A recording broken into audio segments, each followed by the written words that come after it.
Des bonbons ou un sort, des bonbons ou un sort, des bonbons ou un sort.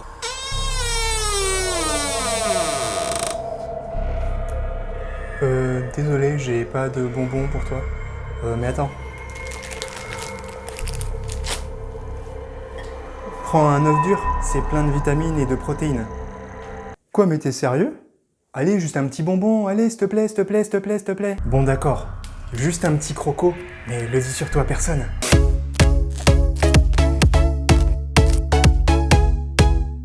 Salut, c'est Christophe.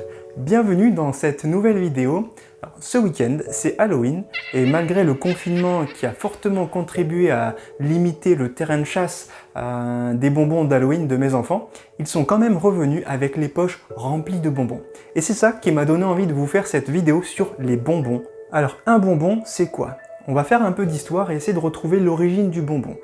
Apparemment, ça remonterait à l'époque des Perses, 600 ans avant notre ère, où ils avaient découvert le roseau qui donnait du miel sans l'intervention des abeilles.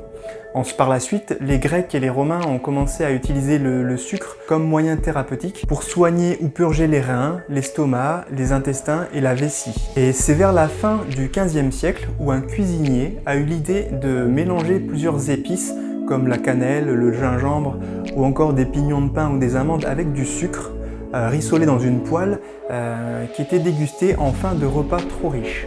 Ensuite, avec le développement du commerce de la canne à sucre, il y a de nouveaux bonbons qui sont créés, comme le nougat blanc, la praline ou encore les sucres d'orge. Puis au XVIIe siècle, les pastilles et les marrons glacés. Le XVIIIe et le XIXe siècle voient la naissance de nouvelles créations comme le berlingot, la nougatine, le réglisse, la guimauve et le fondant. Et c'est véritablement au XXe siècle que l'industrialisation de la confiserie fera exploser le développement et la consommation des bonbons. Aujourd'hui, un Français mange en moyenne entre 3 et 4 kilos de bonbons par an. À la fin de cette vidéo, je te partage un secret que les marketing de la confiserie utilisent aujourd'hui pour nous faire manger encore plus de bonbons. Alors reste jusqu'à la fin si tu veux connaître ce secret. Aujourd'hui, on est bien loin des bonbons à base de sucre et de quelques épices.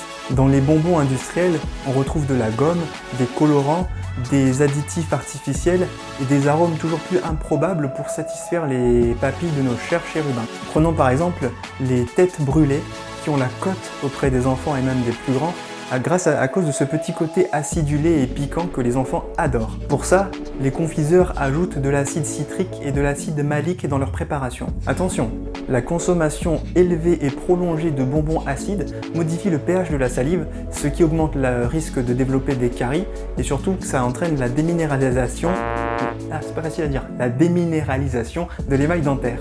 Mais à part ça, en consommation occasionnelle, ces bonbons sont ni pires ni meilleurs que les autres bonbons. Dans les bonbons modernes, on trouve également de l'eau, de la graisse, des arômes. D'ailleurs, petite astuce, si sur le paquet de bonbons, il n'est pas mentionné arôme naturel, c'est que l'arôme n'est pas naturel. Des colorants, dont certains sont faits à base d'insectes, le fameux rouge cochenille, qui est obtenu en broyant le corps séché de la femelle de l'insecte cochenille, et de la gélatine entre autres. D'ailleurs, j'aimerais m'attarder quelque peu sur la gélatine. Vous avez sûrement vu cette vidéo extraite d'un documentaire belge sur la fabrication des bonbons qui a quelques années tourné sur les réseaux sociaux. Et en effet, aujourd'hui, 80% des gélatines utilisées dans les bonbons proviennent du porc. 15% proviendraient des bovins. Et ceci est dû à la crise sanitaire qu'on a connue en 2001 autour de la vache folle, où les industriels ont fortement diminué l'utilisation de gélatine de bœuf dans leurs produits. Ensuite, les industriels ont aussi voulu faire des bonbons adaptés aux véganes ou aux personnes qui ne mangeaient pas du porc. Ils ont créé de la gélatine végétale à base de pectine de fruits ou d'agar-agar. Alors la question qu'on se pose, c'est est-ce que c'est mal de manger de la gélatine de porc dans ces bonbons? Eh bien pas tant que ça. La gélatine a des propriétés gélifiantes, épaississantes et stabilisantes pour les bonbons. Et surtout, elle est pleine de protéines, ce qui a l'avantage de faire baisser l'index glycémique du bonbon. Bon, je dis pas qu'il faut remplacer son apport en viande, œufs ou poisson par des bonbons, mais quand même c'est intéressant.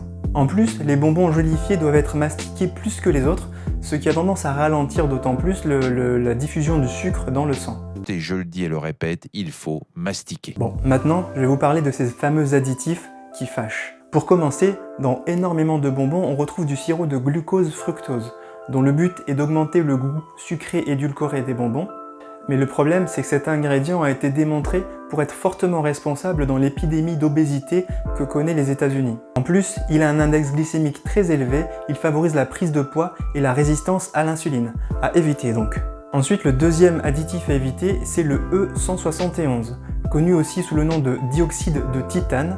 C'est une espèce de poudre de roche qui donne ce bel aspect brillant au bonbon. Le problème, c'est qu'elle contient des nanoparticules qui sont jusqu'à 50 000 fois plus petites que l'épaisseur d'un cheveu, et quand on en mange, il passe à travers les parois intestinales et se retrouve partout dans notre corps. Des études scientifiques ont montré une corrélation entre l'accumulation de ces nanoparticules dans le corps et le développement de certains cancers. Donc quand vous voyez ça sur un paquet de bonbons, ou de n'importe quel autre produit d'ailleurs, fuyez. Heureusement, de nombreux industriels se sont engagés à bannir le E171 de leur confiserie dans les prochaines années. Et l'autre bonne nouvelle, c'est que cela n'aura aucun impact sur le goût des bonbons puisqu'il n'apporte pas du tout de goût. Troisième additif dont j'aimerais parler, c'est le colorant E131, aussi connu sous le nom de bleu patenté 5, qu'on retrouve dans les Schtroumpfs ou dans les dragibus bleus par exemple. Il faut savoir qu'il a été complètement banni aux États-Unis et dans d'autres pays du monde, mais en Europe, on continue à l'utiliser sans aucun problème. Des études ont montré qu'il causerait des allergies de type urticaire, prurie ou rash, ou encore de l'hypotension. Une étude a même montré qu'il était carcinogène chez le rat, mais la transposition sur l'homme n'est pas encore établie. Donc, dans tous les cas, à éviter si vous voyez ça sur un paquet de bonbons. D'autres colorants ont un effet néfaste également, notamment sur le comportement des enfants, causant de l'hyperactivité. Mais heureusement, de plus en plus d'industriels utilisent des colorants naturels à base de paprika, de curcuma ou de betterave par exemple. D'ailleurs, si tu es enceinte ou si tu as un terrain allergique, vaut mieux préférer les colorants naturels. Et bien sûr, un bonbon ça reste du sucre, donc ça fait augmenter ta glycémie, ça te fait sécréter de l'insuline en excès, alors gare aux maux de ventre, aux caries et aux kilos en trop.